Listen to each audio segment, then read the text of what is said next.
Welcome back to the Word in Our Hearts. We're going to finish up 2 Chronicles, starting with chapter 36, verse 5. Jehoiakim, king of Judah.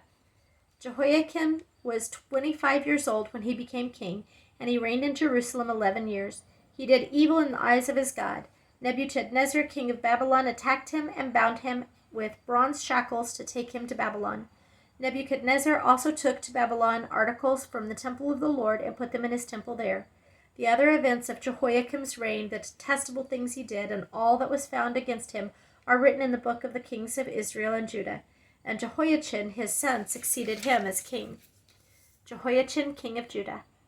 Jehoiachin was 18 years old when he became king, and he reigned in Jerusalem 3 months and 10 days.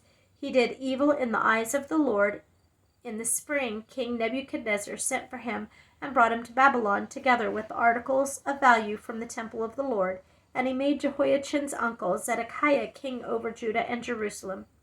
Zedekiah, king of Judah. Zedekiah was 21 years old when he became king, and he reigned in Jerusalem 11 years. He did evil in the eyes of the Lord his God, and did not humble himself before Jeremiah the prophet, who spoke the word of the Lord. He also rebelled against King Nebuchadnezzar, who had made him take an oath in God's name.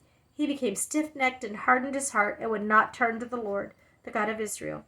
Furthermore, all the leaders and the priests and the people became more and more unfaithful, following all the detestable practices of the nations and defiling the temple of the Lord, which he had consecrated in Jerusalem. The fall of Jerusalem.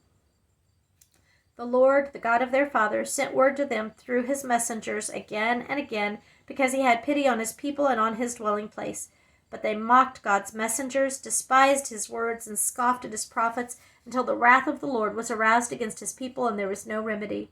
He brought up against them the king of the Babylonians, who killed their young men with the sword in the sanctuary, and spared neither young man nor young woman, old man or aged. God handed all of them over to Nebuchadnezzar.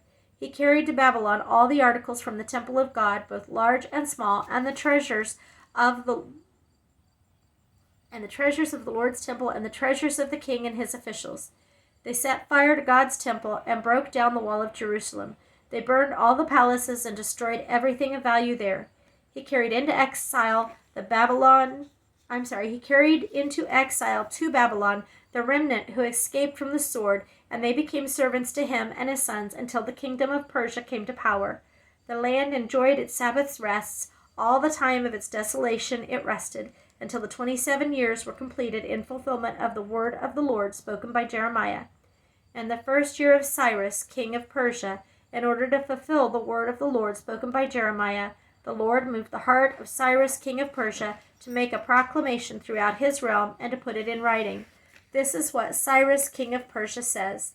The Lord, the God of heaven, has given me all the kingdoms of the earth, and he has appointed me to build a temple for him at Jerusalem in Judah. Any one of his people among you, may the Lord his God be with him, and let him go up. Thank you for listening.